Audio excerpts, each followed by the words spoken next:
Don't you hate it when it takes you forever to find the tool that you're looking for? Or worse yet, can't find it at all? Well, that's what I'm going through today, and I'm going to fix it right now. So in this video, I'm going to show you a comprehensive and efficient way to organize your tools. Stick around, check it out.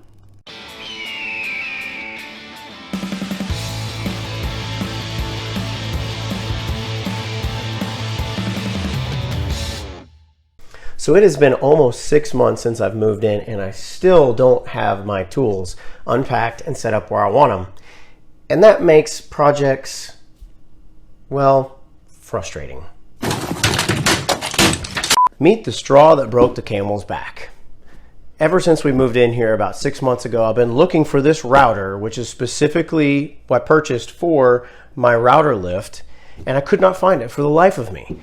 And eventually I was going through some old dog stuff in a dog bin and found it. I guess the movers said, well, here's a spot for it, and so we can fit it in there.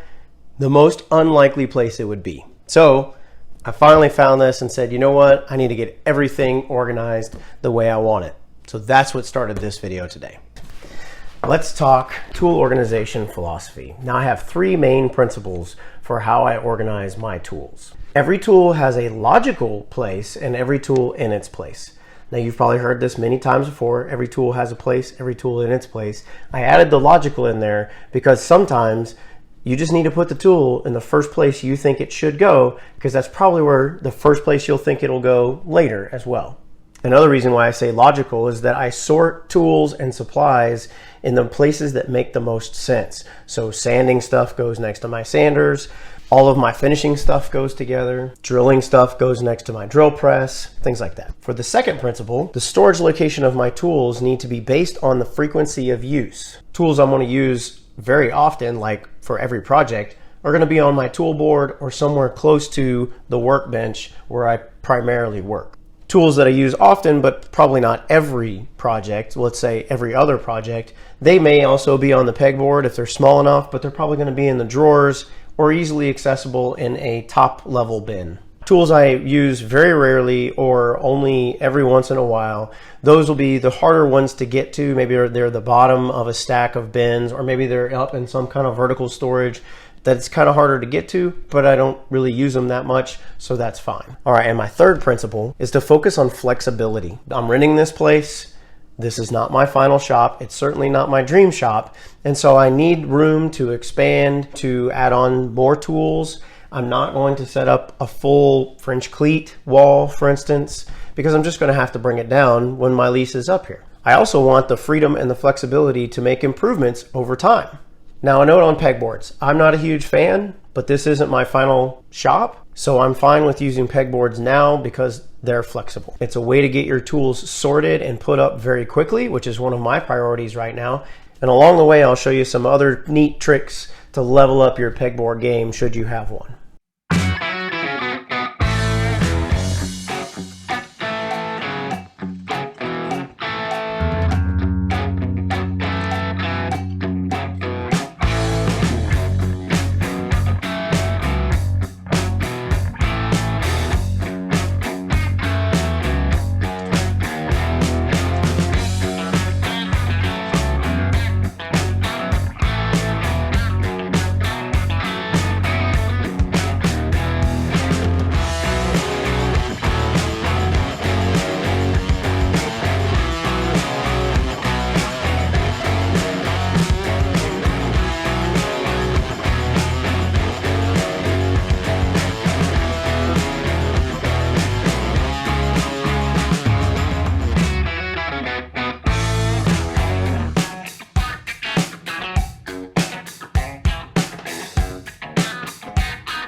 Now, if you're fortunate enough to have a Harbor Freight near you, go and pick one of these up. It's about an 18-inch long magnet.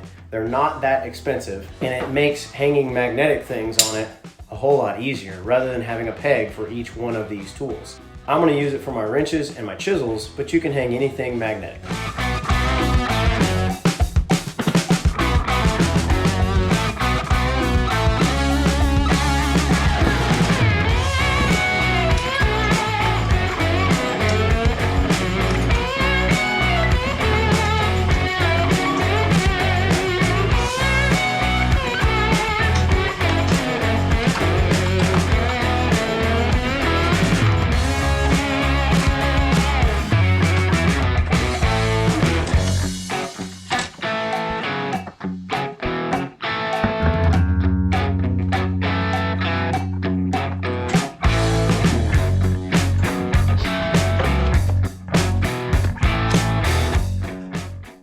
So here's version 1.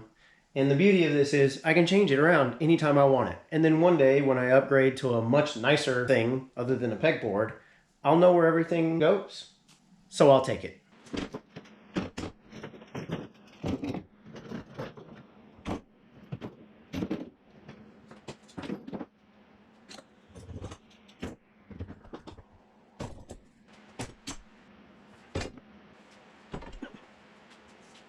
All right, let's talk clamps. Now I know I don't have a lot of clamps, certainly not as many as most woodworkers, and I would like to have more clamps than Matt Best has guns. Now I'm ready to go to the grocery store. Let's go, buddy! But I gotta make do with what I've got. And I need to store what I've got. And so I think the best thing to do is use some wall space that's currently unused right now. It's high, it's vertical, it's up out of the way, and that will be a good spot for these all to live. Now I have a couple of priorities on how I'm going to store these clamps. The first thing is to be able to build some storage pretty quickly. Quick, fast, and in a hurry. It doesn't have to be perfect and it doesn't have to be beautiful. The second priority is that I need to be able to add more clamps to it in the future as I buy more. And the third priority is to have the storage out of the way so I'm not banging my head on them all the time. So first I'm going to sort them by type, and then I'm going to figure out how to hang them.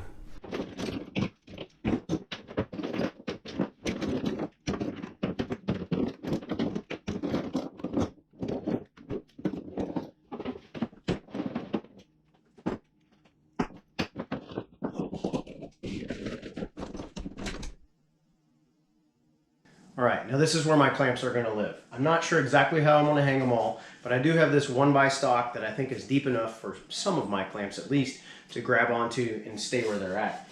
I also have a pretty thick dowel rod I might be able to use as well. Either way, I have plenty of scrap wood. I'm just going to play it by ear, use what I got to do what I can.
So there you go, quick and easy clamp storage. Got a little bit more room to grow. I can also go vertically.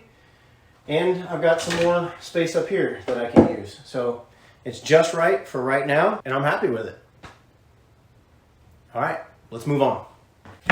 All right, let's talk about power tool storage. Now, in my last house, I had this big cubby that sat on top of a freezer that I have, and it really held everything that I needed it to. It's patterned off of the Paulk trailer that he has with the Smart Wood Shop. I'll put a link in the description below if you want to go check that out. And so it has these dados in it, so you can put dividers in it. But I never really used the dividers. So this time I'm just going to use it as a compartment, but it's pretty deep. And so I need to slice it in half, and then I'm going to put it on the wall right there. I'm going to put one on top of the other, put some cleats on the back so I can securely fasten it to the wall, and then we'll see how that works out.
Now comes the fun part.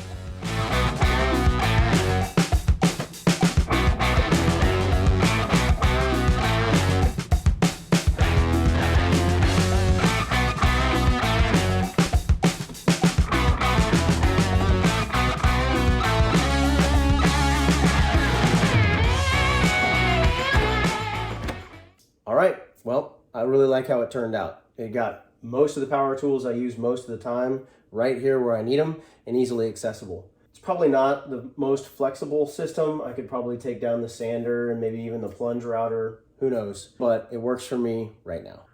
Oh yeah, and I also got my big router in my router table as well.